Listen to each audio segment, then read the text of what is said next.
This poem is a poem about a contemporary moment when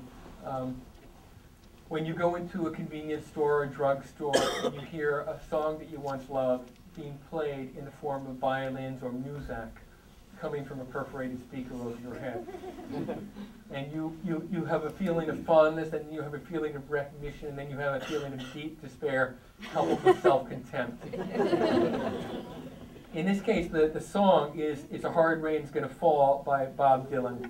You know, a song that filled many of the people in this room probably with fantasies of justice. Hard rain. After I heard "It's a Hard Rain's Gonna Fall" played softly by an accordion quartet through the ceiling speakers at the Springdale shopping mall, I understood. There's nothing we can't pluck the stinger from. Nothing we can't turn into a soft drink flavor or a t-shirt. Even serenity can become something horrible if you make a commercial about it. Using smiling, white-haired people quoting Thoreau to sell retirement homes in the Everglades, where the swamp has been drained and bulldozed into a 19-hole golf course with electrified alligator barriers. You can't keep beating yourself up, Billy, I heard the therapist say on television to the teenage murderer about all those people you killed. You just have to be the best person you can be, one day at a time. And everybody in the audience claps and weeps a little because the level of deep feeling has been touched. And they want to believe that the power of forgiveness is greater than the power of consequence or history.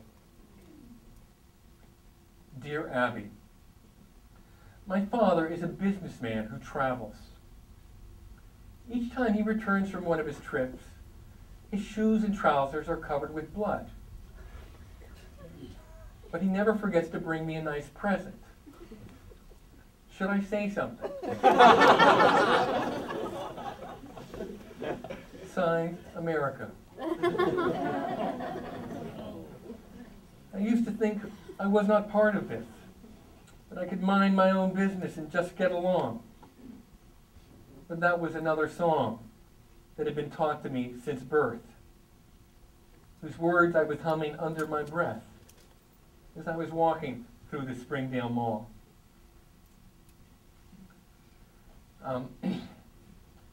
This is a poem about romance, about the sort of intoxicating confusion of romance.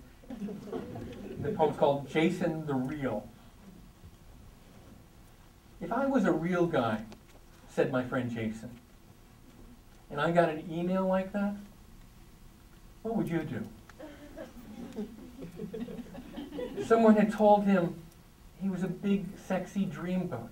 And he was trying to figure out if he should buy a sports car and a condom, or take an Alka-Seltzer and go to bed to recover from the agitation. You remember what that was like, don't you? To be excited by an unexpected pleasure that is almost immediately turned into a problem. My friend Jason, gentle guy, with the blood galloping around inside his head like a wild pony, changing his shirt 13 times, doing the victory dance of the eligible bachelor, combing his hair and falling over furniture. That girl had knocked him out of focus with her sweet words about finding him pretty. And now he was standing on the continental divide, i.e., whether to remain continent or not. But he didn't like having to decide.